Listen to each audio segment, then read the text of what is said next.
Я не можу зрозуміти таку методичну жорстокість і розправу над кримськими татарами.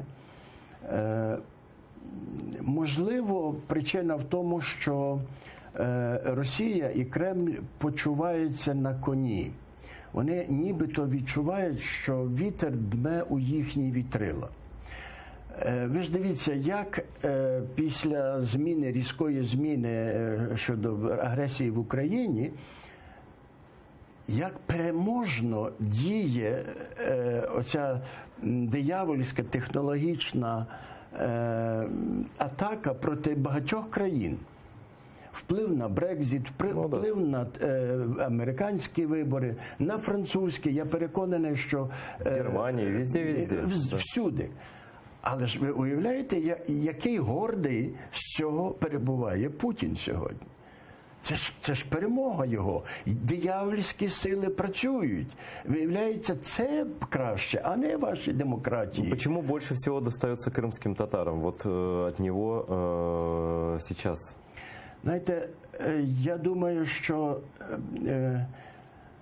трагедія цього моменту в тому, що в процентному співвідношенні, знаєте, кількість цих жертв знову стає величезною, як на українські мірки.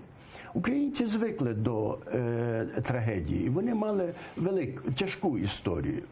Але у нас все-таки ніколи не ставилося питання про фізичне виживання народу.